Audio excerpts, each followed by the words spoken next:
25/8 is in the business of time. We help leaders of small and medium-sized businesses work smarter, not harder, so they feel like they have an extra hour in the day and day in the week. Go from don't know what I don't know to I can't miss this show, as we talk proven strategies, practical tips and insider insights from a diverse range of industry leaders. Make time to grow your capabilities and confidence with 25/8.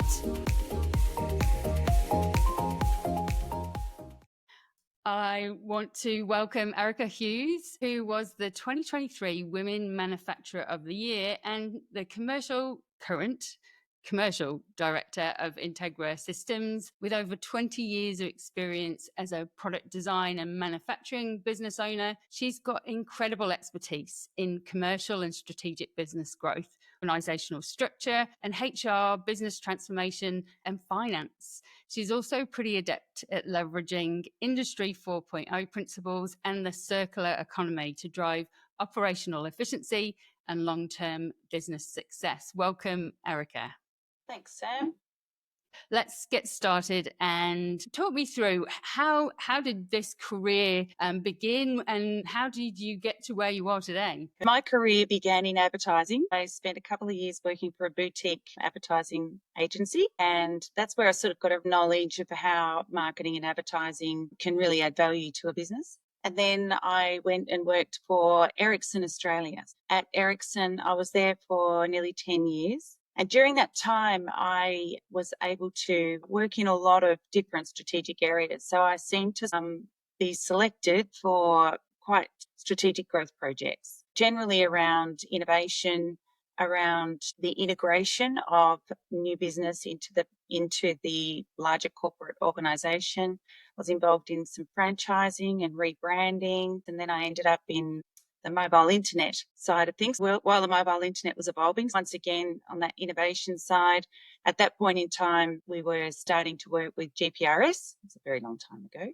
And then we were developing apps for very basic phone usage because the mobile phones were just starting to become an application device. I was really working closely with the big telcos to try and determine what sorts of applications were going to work for them. So stock trading, logistics, freight management, things like that were some of the applications we were selling to the corporate sector. So it was working with the telcos, creating these applications and delivering to the corporate sector. It was really quite a diverse range of things that I was working on, but generally the theme was on strategic growth projects and the integration of new technologies into the business. While I was doing that, Paul, my husband, he had actually started Integra Systems. He started that in 1991, and he was developing Integra Systems into an SME. And he was obviously investing all of the family income into that, and I was generating the income during that time. So it was really important that we had that stability while the business grew. And then the business was strong enough to support the whole family. So then I joined the business, and his dad was working with him as well, and he'd run a lighting business and he had an operational background. When I joined, I was able to really start applying some of that corporate governance to the business and working through how we would connect with industry, how we would connect with the government, how we could leverage new business opportunities in different market segments.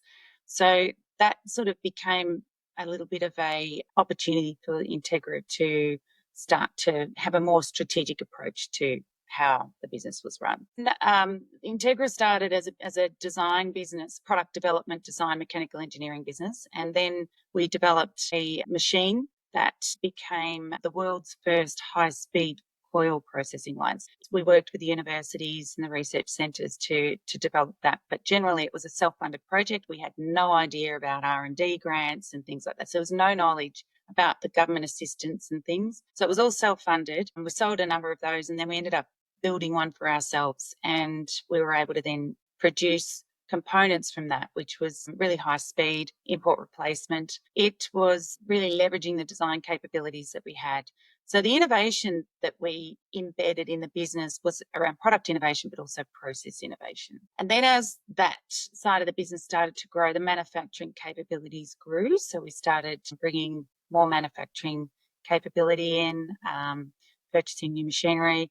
And once again, the machinery that we used was really high spec, high tech machineries. We pushed the machinery beyond the boundaries of what it was designed to do. So that process innovation continued in our, in the automation and how we're using the machinery. Then it became a design and manufacturing business, but it became quite manufacturing heavy and very focused on delivering manufacturing goods. The market was going through a pretty difficult time for manufacturing. The market was transforming. Customers were going offshore. So there was a real turn in the market towards offshoring, less onshoring. So it put a lot of strain on the business. We had to do quite a bit of pivoting during that time. And we started to determine that the value that we were offering to our clients was in a combination of the product development and the manufacturing.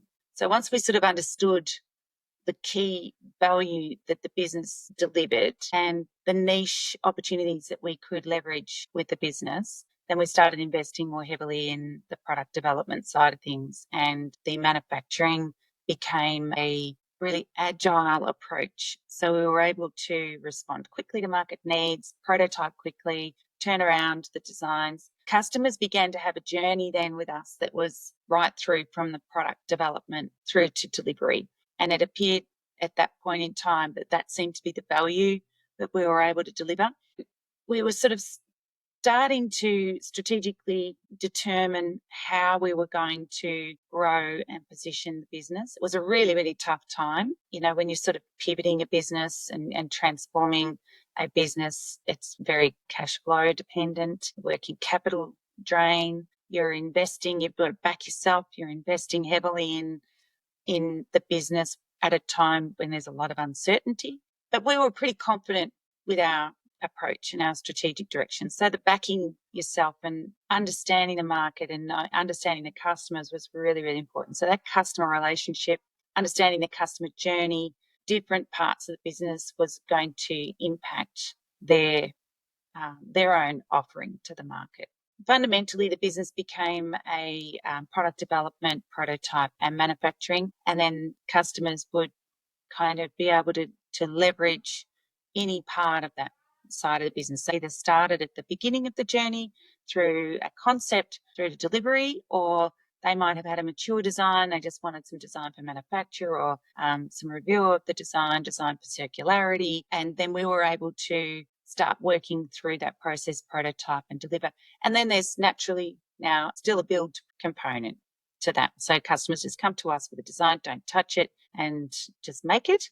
But because we have the engineering and the innovation mindset, and that's pushing the boundaries mindset, we will always go back to our customers and say, look, we think there could be a better way for you, even though it's build to print product. We think that there's a better way you could do this. Do you want us to have a bit of a design review and we can re-engineer it? And they really appreciate the fact that we think through how their products are made, how we can design out waste, how we can make it more competitive for them in a highly competitive market that they're also working in. So the agility, the design thinking, the innovative approach to that has been a way that we've actually, even now we're import replacing. So designing out those wasteful processes and import replacing. But once again, there's been a number of very, very tough periods of time during that. So it hasn't all been smooth sailing. We've had high dependencies on a particular customer that has withdrawn from the market. We've had a customer, very high dependency on a customer that ended up being acquired and taking everything offshore. We've had customers that have gone through really tight cash flow problems, so they've had to stop spending. And when we've got a really diverse portfolio of customers, but you do find that over time you become dependent. So strategically managing that, and we've been caught out a number of times on that because you enjoy the relationships you've got with your customers. Essentially, it's no smooth sailing, even when you get to this stage and the reliance on some of those customers. It's been quite the journey. And I think in part, message that I've got from that is that agility in thought, being able to understand your customer and being able to innovate based on that. What did you bring if you think back to the time that you started, Erika, and obviously your background in early tech, essentially, and what led you personally, an interest, or what is it that what was your secret sauce that you brought to the company in those early days? Secret sauce. Wow. I don't know whether I have a special sauce, but I think that business owners typically start something from a passion. So it could be a product passion, it could be a service passion, but generally they start with a passion, but they don't necessarily know how to run a business. And That's so true.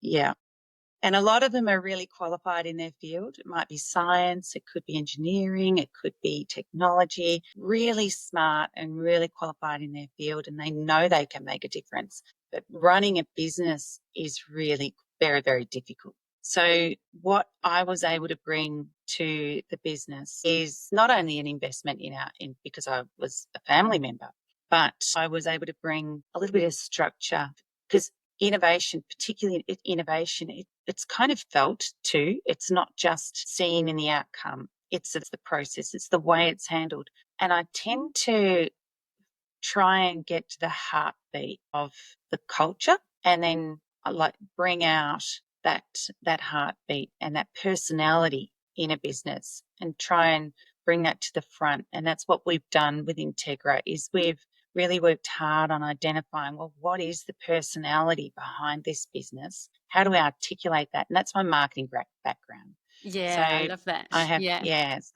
I have a very strong marketing background. Marketing to me is really, really critical because how the market perceives you and your business is what will sell. And the technology will sell. Absolutely, no doubt technology or the product or the offering will sell itself if you're passionate about it and you've got enough behind you to know that your business, that your product or your service is awesome. But that'll only get you so far. The rest of it is in how do you position the business? How do you sell the business? And positioning a business is there's two ways to look at it. There's saying, okay, there's a way that we want to identify a market segment, we want to approach that market segment. But if you do what you love and you love what you do and you bring the personality out, the market will position you. And if you understand the values that you bring and how you articulate those values and connect with the market through those values, then you start to enjoy where the market's positioning you. Now, if you don't enjoy where the market's positioning you, you've got to change the narrative. So that's sort of what I bring to the table is the ability to sort of draw out that personality, work with the people, so engaging the people. At HR side, I've got a real passion for HR as well. And I think it comes from the marketing background as well, just really enjoying the customer journey, but also the people within your organisation and how they bring the company through to the market offering and how they're part of the customer journey as well. I think that when you say my secret sauce, I think probably my secret sauce is being able to work on the human side of a business, both in terms of what it looks like to the market and how it is within the business. And I've got quite a strategic view on things. I can see the big picture, but there's part of me that is also detail oriented. It's a bit of an oxymoron. Well, you zoom out to zoom in, I Zoom think. in. Yes, Yeah, so that's you can see right. the big picture and you start there, but then you get to the detail. I really like Yeah. thinking like that too. And I love what you said about the personality of the business. And often we talk about that you might manufacture the same valve to ISO standards, but your business is different to the other business manufacturing it. So what is that? And how do you bring that to light? Because that's your differentiation. And yeah, that focus on value. And I really love what you say there, Erica, about if you're passionate, you found that value, then the market will find you. People that are passionate about what you value will find you because they value that as well. And we talk about in these early stages finding your product market fit, and in part that's really trying to find the market, trying to find the people that love you. And so in those early days, thinking back for Integra Systems, obviously you brought that structure and the governance and positioning, but there's been quite a number of changes since then. What did you do? Was it that you brought in that stability of sales? What did you find the product market fit at that stage?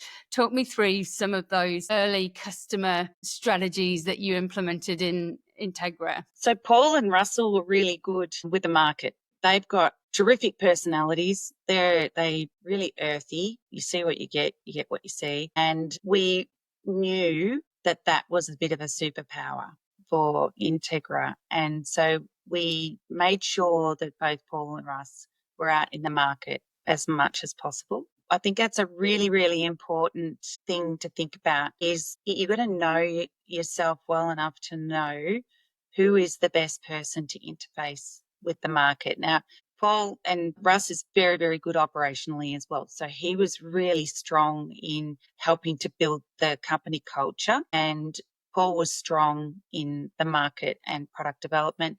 And I was really strong in steering them in the right direction. So, where to stay away from, where to approach. Okay, we've tried that route. It's not working. Let's try a new route.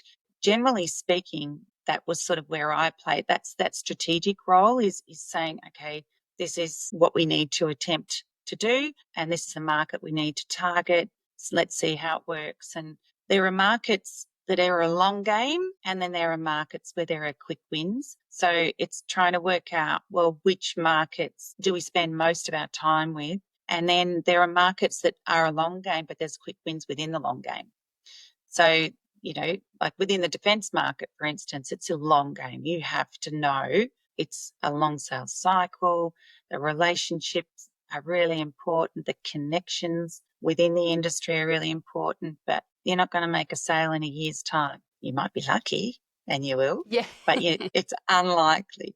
But there's a lot of opportunities within the supply chain that you foster and you develop. So that's sort of where we were we just ended up focusing Paul pretty much on business development because we knew he had great relationships and he was good at it and he was natural at it. So that was really important, is sort of working through the personalities at the front line and who works, who doesn't, and then trying a few different things. And if it doesn't work, don't be afraid to change again. And communicating that. So within our whole operation, we talk about the fact that you're going to see lots of things being trialed. It doesn't mean it's going to go ahead, and we are going to change and we are going to pivot.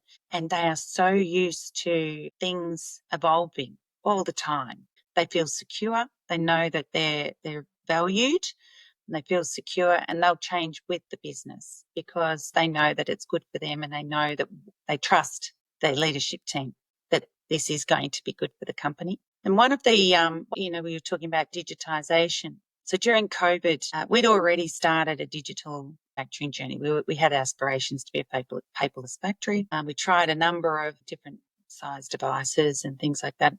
We started about 2018. But during COVID, while everyone else was a little bit scared, and everyone was, everyone was uncertain. People were scared. Our staff were scared. They were unsettled. They were on high alert. We decided at that point in time to invest heavily into the business to prove to our people we're here to stay, guys. So we're not going anywhere. We're going to innovate. We're going to pivot.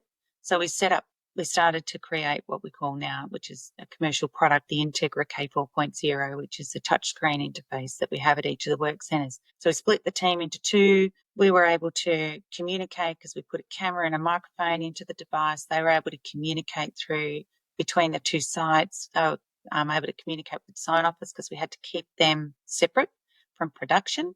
So we had to segment the business into groups, into teams, and that became a really vital tool for making sure we had that cohesive approach and the culture was retained because we could very easily have split, divided the company, and we didn't want that. We have had in the past that whole us and them, which is, they're in the design office and we're down here and they don't really know, they don't really care. And that was really disheartening for us. And we knew that we did never want that to happen again. And during COVID, we could see there was potential for that to happen again. And that's where the technology started to play a really important role in keeping the company culture alive. So there's all those changes that we were making internally as well. And then that then became an important tool for our communication with our customers and our suppliers. So you started to saw this whole ecosystem evolve because we were able to innovate and create this digital presence. And we were able to extract data from our machines and demonstrate that. We had an audit with Rheinmetall, which had to be remote. So they did it from Brisbane.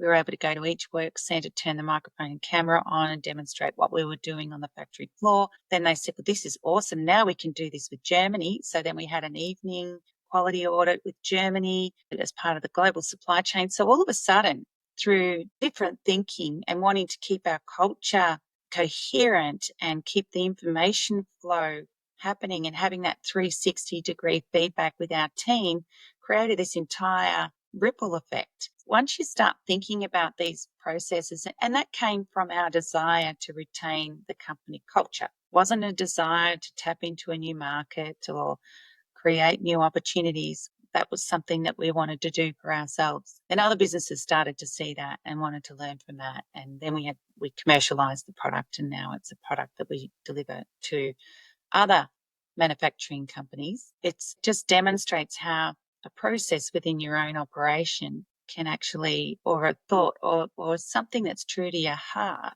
can have an impact. And so driving that culture and that change management was easy for us because people really enjoyed it. Yeah, and it's an amazing story. And I think perhaps you don't give enough credit to the mindset that the business has, in that whilst it's incredible that you were able to use a really challenging period to develop something that is of value. I think what you talked about before illustrated to me this growth mindset that you have within the business, in that experimentation is celebrated. You're safe to do that. You're safe to try things. You're safe to think differently. And we might not take everything forward, but it's okay. And I think in and of itself, that breeds innovation anyway, having that culture.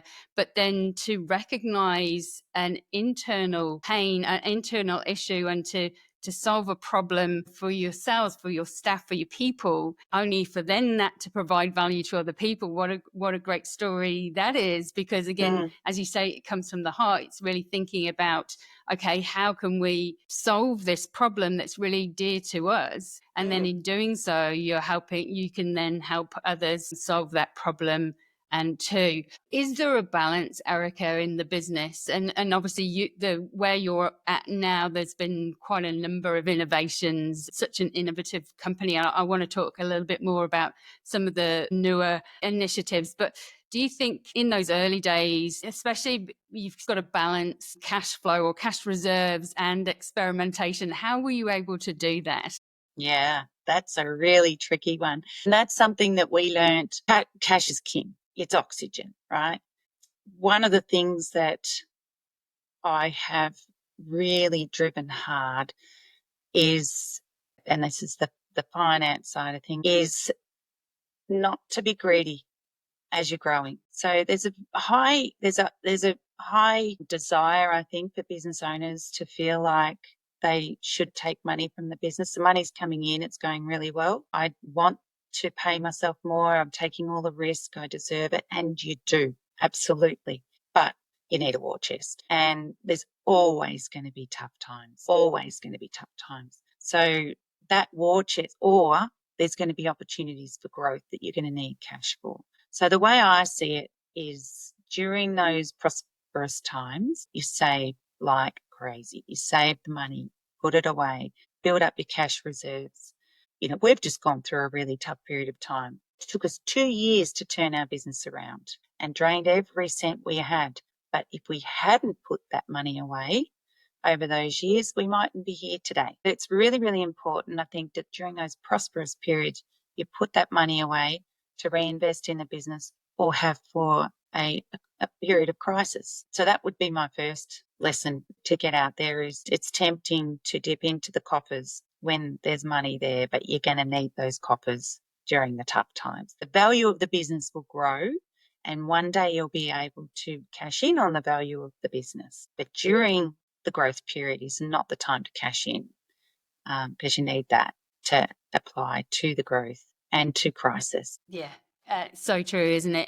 And you never know when that's going to hit. You never know when those changes happen. No one could foresee COVID when that happened and that impact. And really, as you were saying today, supply chain issues, increase in pricing, global politics all play a real role in how our business might operate into the future.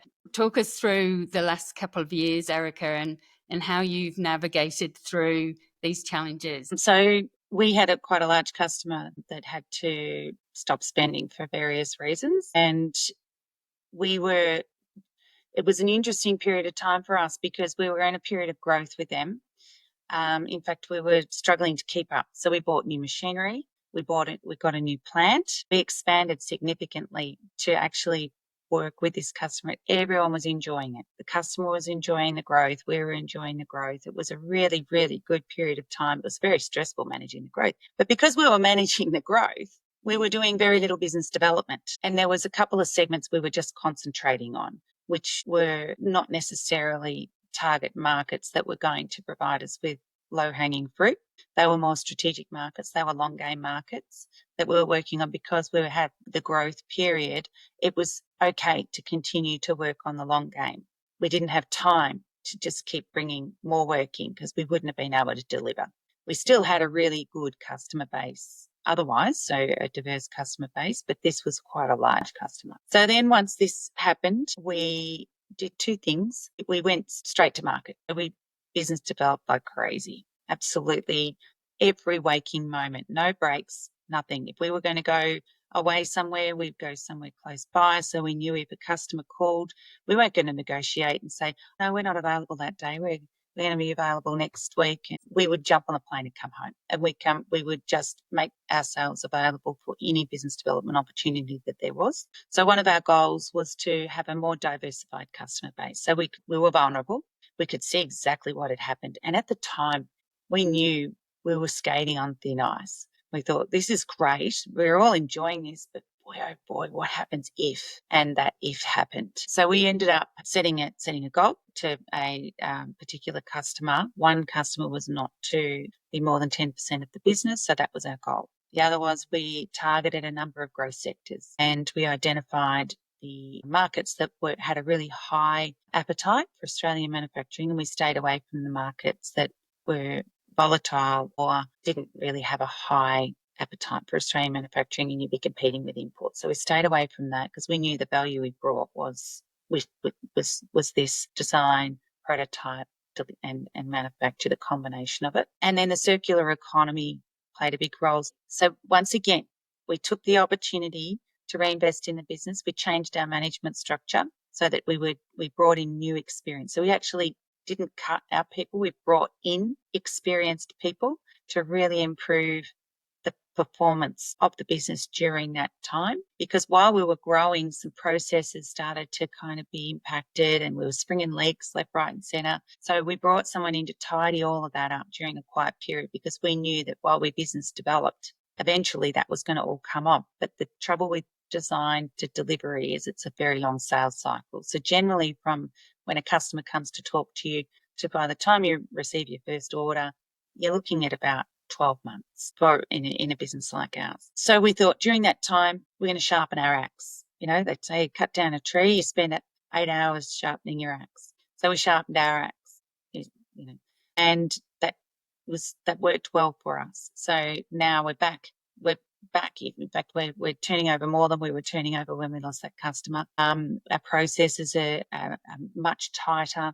We actually put on an advisory board during that time because we knew we needed smart people around us.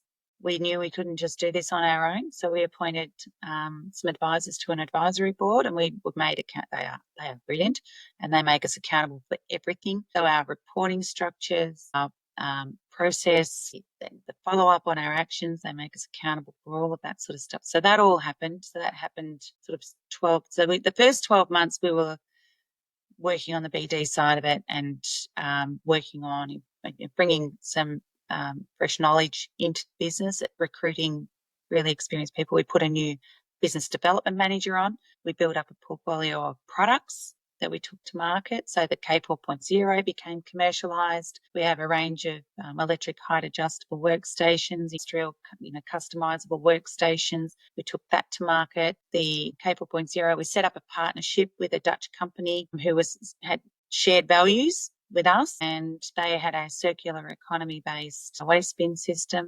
It was high end, and so we took learnings from them as well. We applied more circular economy principles to the business, driving down waste, understanding the value that driving down waste added to our cost reduction, process improvement, and overall waste minimisation. We've always had a circular economy mindset.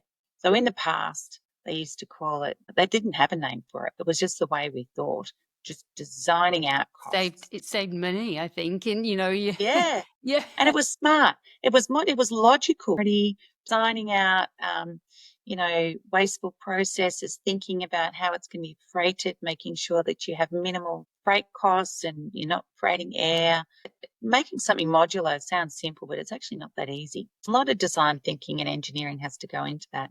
The design for installation, the design for maintenance, thinking about how reducing all those on costs, those downstream on costs, because it's very easy to design something, ship the design off to China, get some quotes and say, okay, then they can bang it together, weld up everything and bang it all together and ship a container load full of air, because all your stuff's created and built, and then you've got to ship it across. So that whole circular economy mindset, something that we have always had. It was good to have this partner in Holland too, because Holland, they have to think of circularity because they have no land. So everything's verticals. They've got vertical, growing with their horticulture. They use a lot of vertical space and they have nothing for landfill.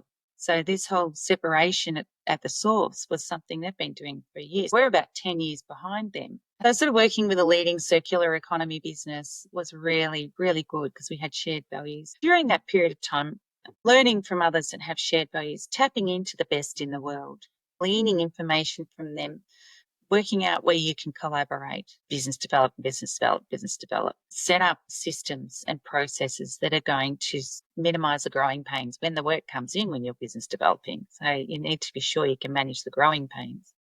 Erika, how did the staff feel bringing in external people to the business and that shift away from you and Paul? How did that go internally? They were okay with it. Yeah, they were good with it actually because they could see it's quiet. They're not, they know it's quiet and they know we're doing everything we can to keep the lights on. And they knew we were doing everything they could to keep their jobs. And we were very transparent with them. We would have monthly meetings, barbecues, let them know our progress. And they knew that the big customer that was coming through, they weren't doing that work anymore. So they all knew that we just had to let them know we've got this and we're going to put people in. They're going to help manage things while we get out there and bring more work in. And in actual fact, we had someone say to us last year at our Christmas party, they just came up and they said, we haven't seen a lot of you because you've been hustling and we appreciate it because we've kept our jobs. So, they know it, they could see it, and they knew that the people and the talent that we're bringing in was designed to improve the business. And that all comes back to this resilience and knowing that we will always invest in the business during tough times to make things better and their jobs are secure. Because, we didn't lay anyone off during COVID. We didn't have to because we were growing, but everyone was laying people off. They knew their jobs were secure. They could see we were investing in the business. And also during this tough time, we kept their jobs secure and we did everything we could to keep. There are some opportunities to clean up. Not everyone in your organisation is the best cultural fit, which was fine because, quite frankly, the good people know that these bad people are bad influence on the business or they're bad for culture. They can see it too. Yeah, and it might be a timing thing. They might be good at a certain time, but as you transition or grow, then their skills are probably more valuable somewhere else and you need someone different in. Yeah. That's right. And they knew that the people that were coming in were there we brought in one talent for process improvement. We brought in another one, business development. So they could see that it was two-way street here. We were bringing more work in, but we were improving our operations. So they were all okay with it. They were good. In fact, they were probably more motivated than ever because they knew we were out there doing what we could to Yeah. keep their jobs. Yeah, that's brilliant. What does that mean for you and Paul now, though, given you've brought this sort of level of experience in, you've got an advisory, what does the future hold for you guys? Hopefully a bit more sunshine. Brilliant. No, so we intend to continue to be hands-on for a while, but we know that if we want to take some time, we've got a really good leadership team. They're not dependent on us anymore. So that was really, and that we are continuing to work on that, is just making sure the business is not dependent on its owners and the principals in the business, that our customers have good relationships with everyone on all levels, and they really enjoy that opportunity too. In an SME, staff can feel like there's a glass ceiling.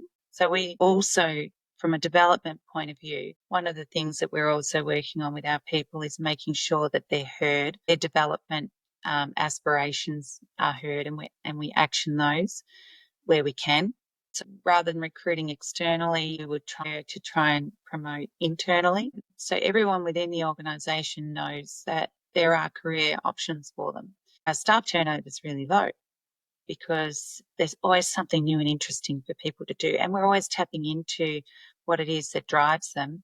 And if they're getting bored, we'll go, all right, we don't want square pegs in round holes. Let's give them something interesting to do, and someone else might be able to do that. Or they really appreciate that development opportunity as well, which gives us freedom, a bit more freedom, because we know that they're there to drive the business where it needs to go. We're very clear on the strategic approach. We're often presenting on what we're doing, where we're going, how we're doing it, what the results are. They need to see the results and hear about the results too. So we'll keep working in the business while we love working in the business. And if we need a bit of freedom, we feel as though we can.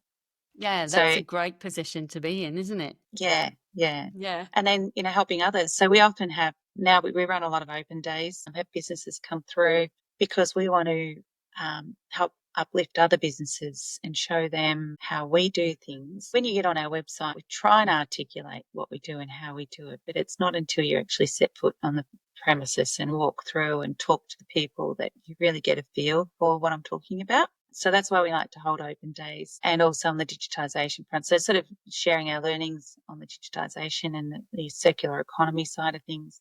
Because we're sort of pioneers. In the early days, we wasted quite a lot of time and money on things because we didn't have anyone to learn from. So I want to try and help other businesses shortcut that learning curve, because it is a cash drainer, that learning curve. You're wandering around in the dark, aren't you, trying to figure it out? Yeah. Yeah. And so the more we can shortcut that process for people, the happier we are. And, and that builds the relationships, and that then referrals come from that. So there's lots of good commercial outcomes that come from it as well. And drives the industry forward as well, I think, Erica. Yeah. And for you, with your experience and insight, what do you think the future holds? Where are you guys? Where do you think the next innovation will be? Or what do you think the future looks like, especially with the onset of artificial intelligence? What's your view on where the industry's going? I think there's a big, broad spectrum of digital readiness and AI and AR readiness, really broad spectrum. Even some of the primes aren't even ready and are just digitising now. I think the pioneers, are going to feel the pain, but I think it's what is really important for those early adopters is to open their doors to others and show them what's possible. And also education on how artificial intelligence and augmented reality can support business process improvement, marketing, machine learning, all the different things that both of those kind of buzzwords can do. Some businesses don't even know what they can do, and that they get mind boggled as well. So it is a mind boggling thing. As a business owner, you're battling away trying to put keep the lights on, keep mouths fed, bringing in new opportunities. And then there's now all these regulatory barriers. The cost of business is getting higher.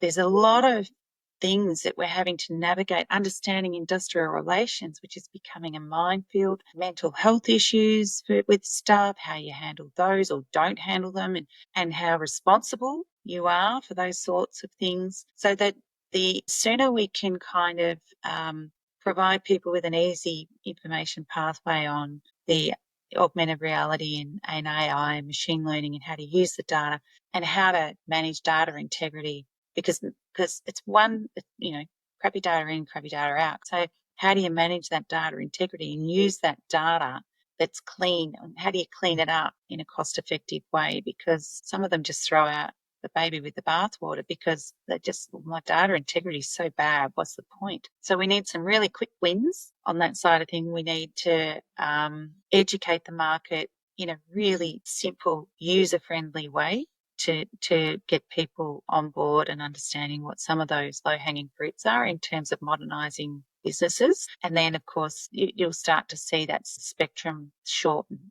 And in order to be competitive, we have to tap into these technologies. And in actual fact, it saves money and time and process improvement. So it is a really valuable asset.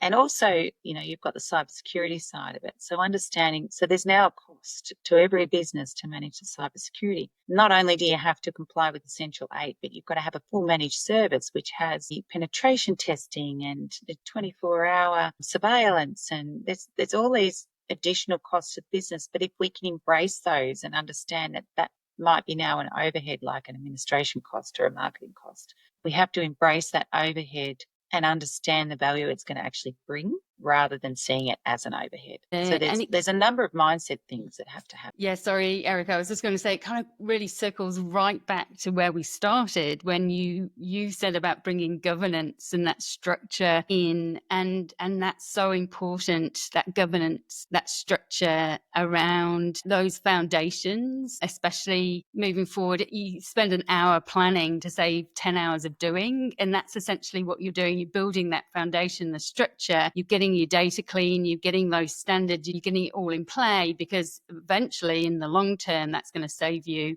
a lot of time and a lot of money. But it's important to have that foresight early on. And I think what I've seen certainly is a lot of businesses, they start out very similarly to Integra. There's an engineer or someone with a great ability and they just sort of get going and they keep going, and they've got clients here, and so then it's a retrospective fit of things. They have to go back for 20 years, 30 years and sort of start from there, because there's a pile of paper in the corner and no way to organize everything. So so for new businesses, it's a very good opportunity to start with that governance and structure in play. But for existing businesses that have been around a long time, it's really now transitioning your mindset to think how do you start with that structure and digital governance as well. Yeah, absolutely. Yeah. And as you say, sort of that wandering around in the dark, where that can be shortcut,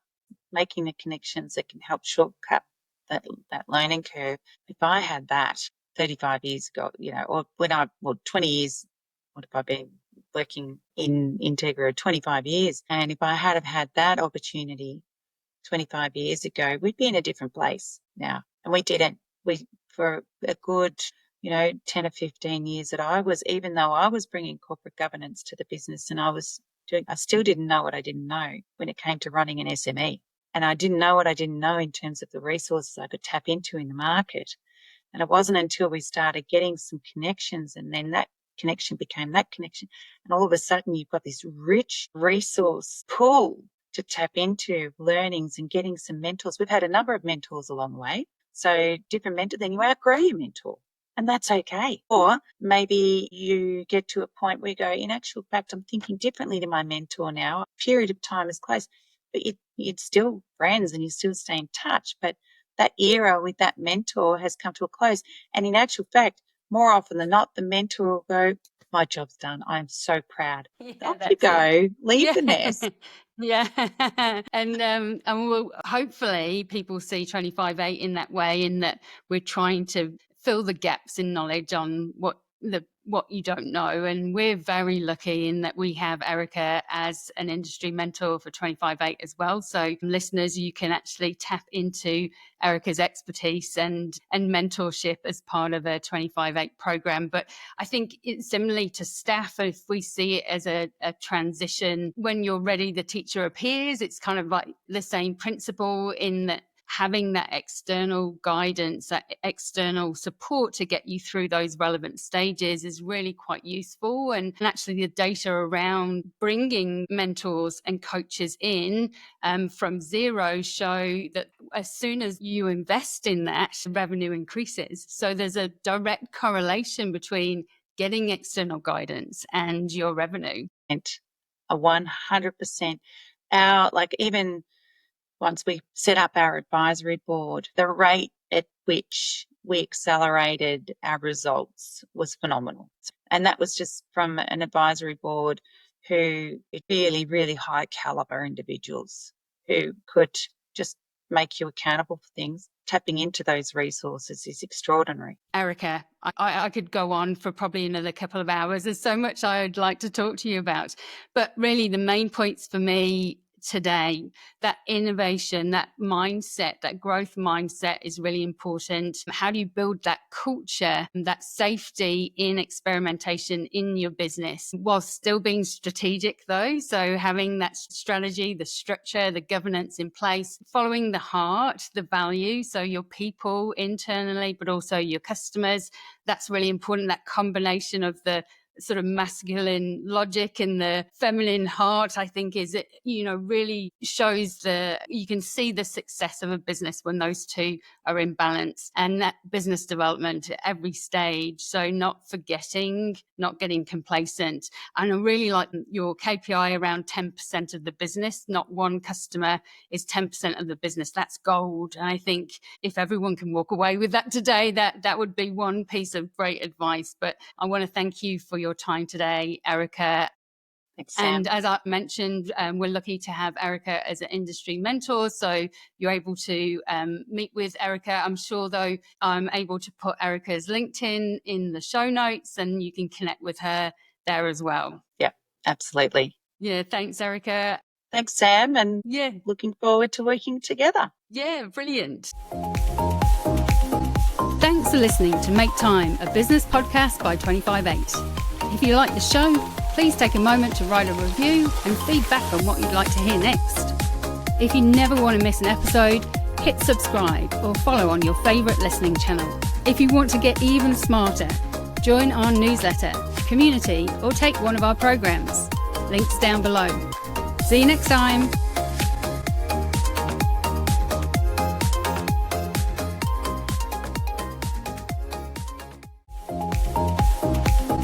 Thanks for listening to Make Time, a business podcast by 25/8. If you like the show, please take a moment to write a review and feedback on what you'd like to hear next. If you never want to miss an episode, hit subscribe or follow on your favourite listening channel. If you want to get even smarter, join our newsletter, community, or take one of our programs. Links down below. See you next time.